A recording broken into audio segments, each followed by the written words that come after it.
Yeah, it's a new platform that we're using. So Yeah, it's she told me. yeah, instead of using Zoom. Hmm. Am I blurry? I look like I'm blurry. No, or do you see me? No. It's like a little bit blurry, but it's weird because I don't know. Yeah, that's weird. Yeah, I look like I. It's like yeah, the pixel is not. Oh. Yeah. Well, hello everybody. Here we are on She Did It web series. We have a special night tonight. We are usually on Wednesday night. So She Did It. The instigator, She Did It, is Karin Aristide. So we're very happy to that she created this wonderful community for women, and we're getting together, collaborating, talking. And today I'm really excited to be interviewing Deena McKay. She is the founder and the host of a podcast called Black Tech Unplugged. So, Black Tech Unplugged is a monthly podcast that highlights Blacks who innovate and work in the tech industry. So, we're going to find out all about what she does. She also works full time. Usually, we have entrepreneurs to the She Did It web series that have done it, have quit their jobs and all this. But we wanted to bring Deena on because she is working full time, but she also have a very successful side hustle, and we'd like to hear all about it. So Deena, tell us a little bit more about you. Yeah, thank you for having me on. So, as you mentioned, my name's Deena McKay. I have a podcast called Black Tech Unplugged. I've had it for the last 3 years and counting. And so, originally started the podcast because I was in a role where I didn't really know which direction to go. I didn't really have a environment that was very comforting or supportive. And so I needed a way to release my creative outlet. So I started a podcast. I love talking to people. I'm always inquisitive about people's stories. And if you're familiar with tech, there's a lot of talk of that there's no Black technologists in the pipeline. And so I wanted to show that we are out here and we are in the industry. And like I said, I've been doing it for 3 years and also working full time the whole time. So I like to Wow. say I am working and then I have, like, I guess I would call it my side business because I work on it just as equally as I do as my 9 to 5. So, do you have any aspiration to quitting your day job and then doing this full time, or you want to? This is how you'd like to continue. Right now, I feel like this is how I want to continue, but of course, I have aspirations in the future to do full entrepreneurship. I mean, being an entrepreneur and being able to build something that's close to your heart is always something that I've dreamed of doing. Yes. So, what made you start this, though? What made you do the jump into the podcast initially? So 3 years ago, if you remember, I feel like podcasts weren't as popular as they are today. No. And it was still like low barrier to entry, like no one was really doing it. And I never saw anyone who looked like me actually doing a podcast about 3 years ago. Obviously, the market has completely changed, and now everyone is doing a podcast. But at the time, I didn't see a lot of people who looked like me, especially doing tech podcasts. And like I said, I'm inquisitive about people. I wanted to be able to tell the stories of the people that I knew that were awesome and working in the tech industry. And also, I was a point in my life where I knew I wanted to make a change and I wanted to do something different. And I couldn't fully figure out what something different meant at that time. So that was kind of like an experiment for me to understand if I wanted to go into the realm of doing a podcast slash public speaking. And so far, it's been great. Awesome. So you obviously are successful in your podcast. It's been running for 3 years, and you are also talking about speaking engagement. So, first of all, tell me, how would you define success in this, and or what is the key ingredient to your success? Well, that's an excellent question. I think with success, everyone would say when they're running a business, obviously to be in the black, so to make money or revenue, right? I mean, revenue is a major part of running a business, especially if you have people on board that you have to pay out to. So success for me would be obviously creating revenue, but also being able to tell the stories of people that weren't really recognized in the tech industry and having their stories recognized by people all over the world. And also inspiring people. So inspiring them to get into the tech industry and see it's not such a scary place and that they're never alone. So, where do you get the people to interview? Are they just local? Are they across Canada, North America? You're in Chicago, I believe, right? Yes, that's correct. So when I started the podcast, honestly, I started with people I knew, just like people who I thought were awesome. They were my friends. So it's like you're just having a regular conversation, right? Just like how we're having a conversation. And then as time grew and I started doing more episodes, I started looking to like friends of friends, people who were doing amazing things in the industry, and you might see in a newspaper article, or see, and you feel like they're unattainable because they're in these major publications. And I started bringing them on just to show like everyone is human. So a lot of just research, but a lot of my friends have been on as well. Oh, nice, nice. So, and are you expanding like to outside North America, or? Yes. So actually, I've had guests from Canada, from Toronto, and I've had guests from the UK. So this is a worldwide podcast. People from all over the world. Nice. So, do you have a formula for like monitoring or metrics with respect to the success that you've been enjoying right now? Yes, so definitely a couple different ways I've measured. One from a social media perspective, so just seeing how many followers and growth from that perspective, how many people are actually participating in the conversations that I've been having, especially from an interview perspective. And then also listenership. So you can see how many people are listening, and depending on the platform that you're on, you can see where they're listening from and also what device they're listening from. So it could be your laptop, the iPhone, or it could even be Spotify or Apple Podcasts. So I'm measuring from those two perspectives mainly. Wow, so you can actually get that kind of data, like all the way to actually knowing if they're using a laptop or a mobile? Yep. Wow, that's impressive. Yeah. Yeah.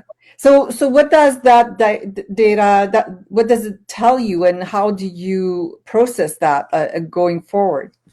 So I use that data for a lot of things. First off, I needed to understand who am I marketing to. So I start with looking at, is it male, female? What age ranges are people? And where are they listening from? And that also helps me decide where to look for guests. So for instance, if I see it that a lot of people are listening from the UK, it makes me want to research who in the UK who would be able to tell their story and also influence those individuals who are listening.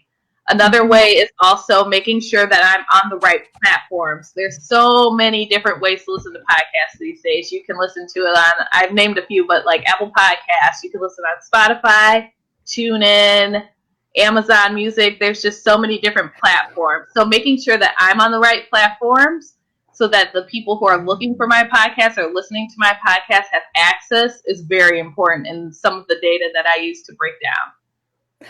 Interesting. So are you always on the same platforms, or for each podcast you select the appropriate platform before the interview or the podcast? So luckily, when you do a podcast, usually I use SoundCloud, and once I release an episode on SoundCloud, it usually pushes out to all of the platforms. And you have what's called an RSS feed, and that feed is like your baby. Yes. That is your golden, just running it everywhere. So once you have an RSS feed and you put it in one place, usually it just automatically goes to all the platforms. Yeah, so that's interesting, and I think that's a lot of great information for our viewers, because we have a lot of solopreneurs that are thinking that maybe they should add podcasts to reaching out for their clients or for their communities, or just the audience. So what would be your advice for those entrepreneur, like female entrepreneur, especially that would want to start a podcast? I definitely highly recommend it. It is a great way to connect with future customers, your current clientele, and even just to get your story out there. So there's different ways that you could do a podcast. You could do just like a solo podcast and talk about your particular adventures within your business. And that creates the atmosphere of you growing a relationship with people who are either working with you or want to work with you. You can also go the guest route. So maybe interview people who are your clientele already and have them tell success stories of the relationship between you two. So definitely highly recommend podcasting, but I also recommend that you choose the right method of podcasting for you to get your story out. Mm-hmm. Yeah, I'm sure there's a lot of research to be done there as well. Yes. Yeah. So for yourself, have you done solo podcasts? And for just you on the podcast? So I only have done one episode, but if you check out this next season that starts in January of 2021, I might start doing that a little bit more. So definitely something I'm thinking about expanding on. That's interesting. So do you feel with this side hustle that you are a solopreneur? Oh, for sure, because I am the person who is making any deals when it comes to getting ads, which is for people who aren't familiar with that. If you have an ad on your show, you're usually charging for that ad to be on your podcast.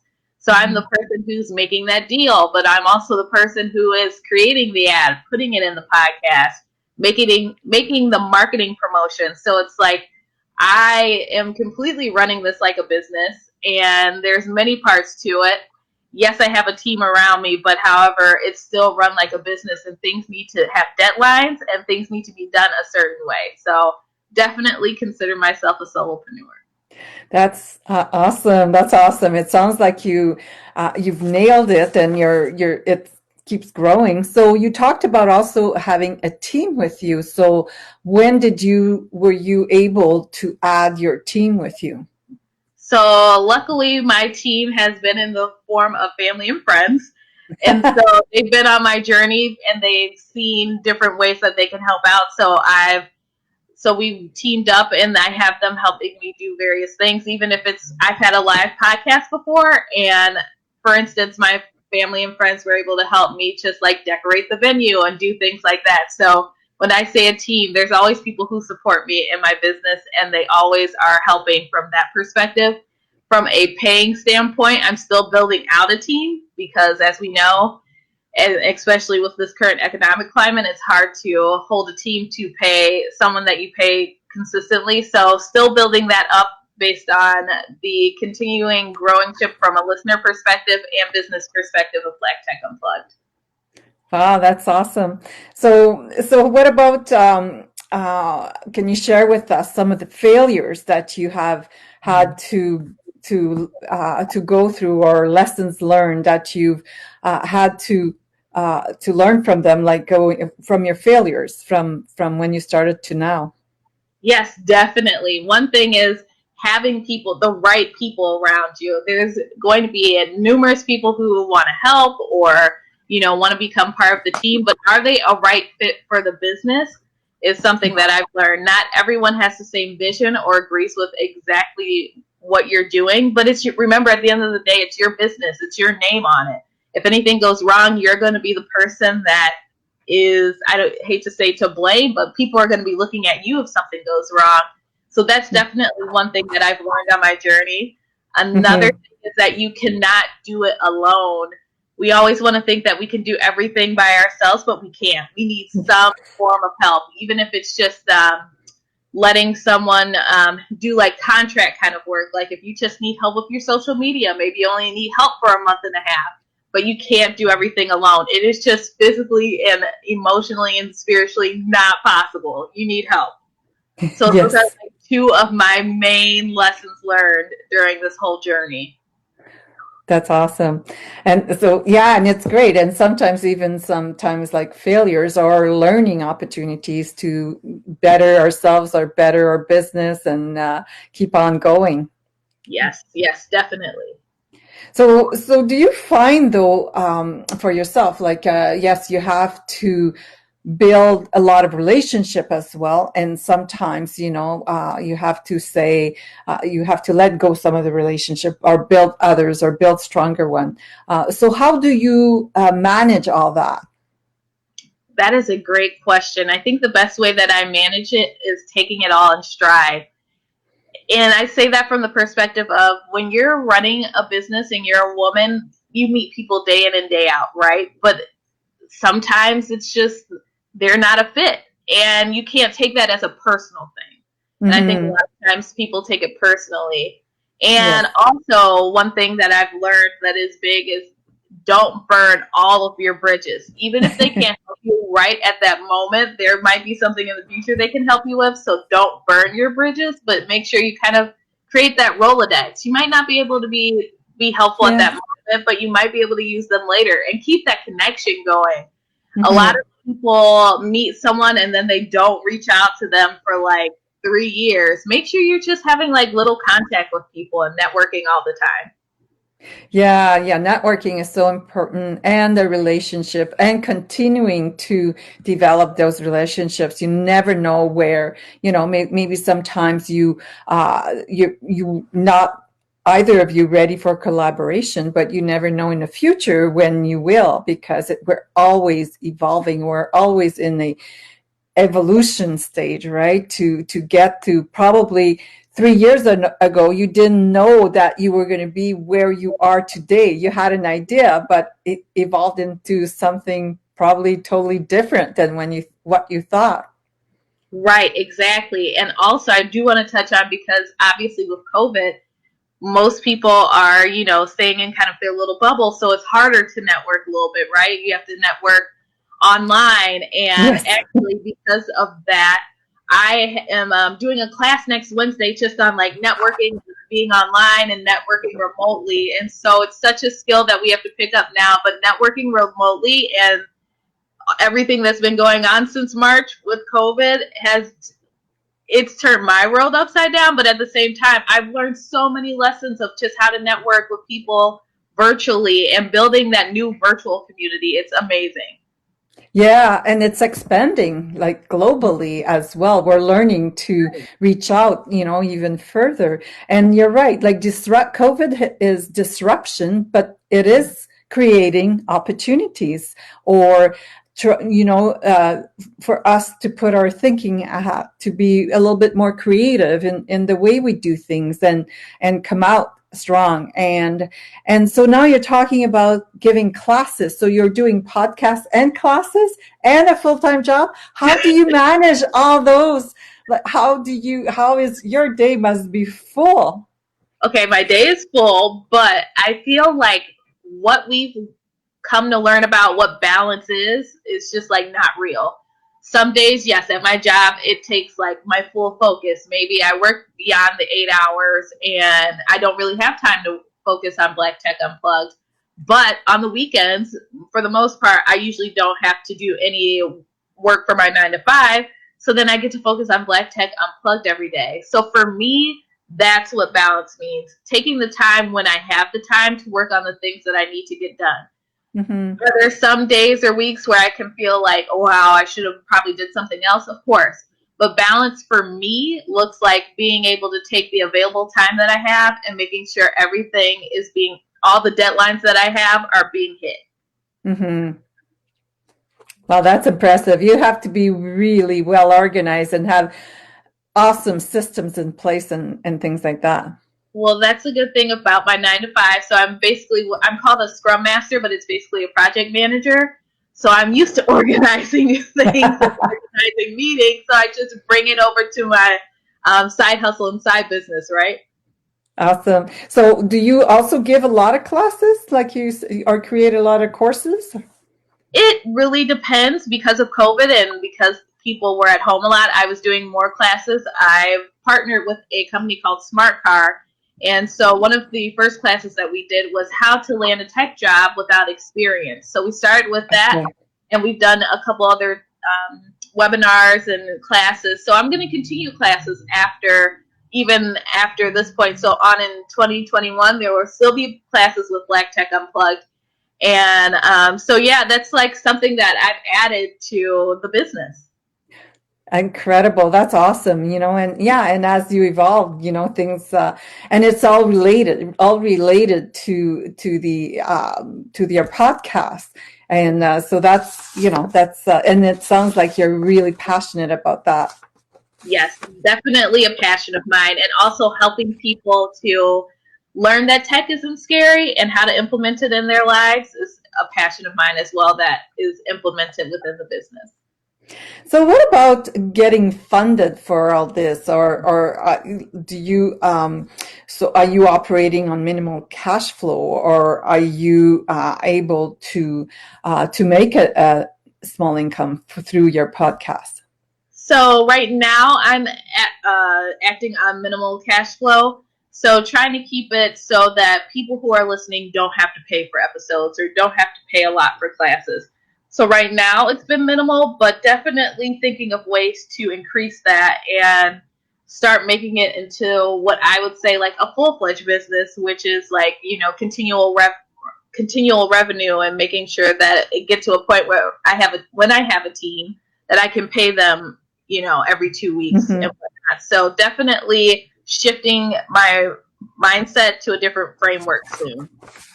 Well, it sounds like you have a great podcast there. Now I'm really going to look for it and listen to it. That's my morning routine. I walk my dog and I listen to podcasts. So I'll add you to my list going forward. How, if we ever, our community here want to reach out to you, how can we reach out to you? And do you have any parting words before we end this interview? Yes, so I'll start with my parting words. So one thing that I want to remind the women is that you can do it. I'm doing a full-time job and doing this business. Anything is possible as long as you set your mind to it. And also I want to remind women, especially from the entrepreneurial sense, is that tech is not going anywhere, and it's so pertinent that you implement tech into what you're doing. It may be scary, you may not know what you're doing, but reach out to someone like me. Reach out to someone who's in the industry. We can streamline your processes and make sure that you're using tech in a way that's helpful for you. So definitely maybe listen to some of the podcasts so you can hear from a perspective of other entrepreneurs who have tech in their business. And then also reach out with any questions. I'm more than happy to help. And hopefully just learning about my journey, learning about that balance, and how podcasting is not scary either is helpful for you all. And if you want to reach out, you can reach out to me on any social media platform. I think it's just my name, Deena McKay. I'm usually on Instagram, Twitter, Facebook. And then also for the podcast, you can go on any podcast platform and look up Black Tech Unplugged. And there are 40 episodes out currently. And so take a listen to the episode, subscribe to the newsletter so you can hear about the different classes that I offer that may be of interest to you. And yeah, I'm just more than happy to stay connected, answer any questions. And I think that's it.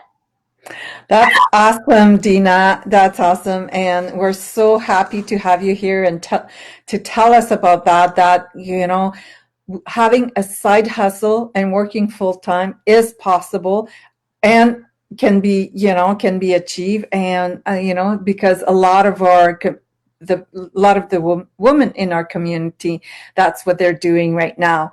And so thank you so much for giving us those wise words, and also for the podcast. Like I say, a lot of people want to get into that.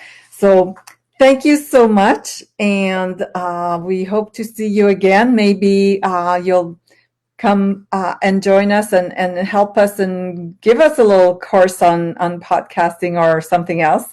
And so it was a pleasure meeting you, Deena. Have a great night. Yes, thank you all, and thank you for having me. And also, just a quick tidbit, yes, I would be more than happy to teach a class on podcasting, or if you want to start a podcast and need help, I can help with that too. Awesome. Thank you so much. Have a good night. You too.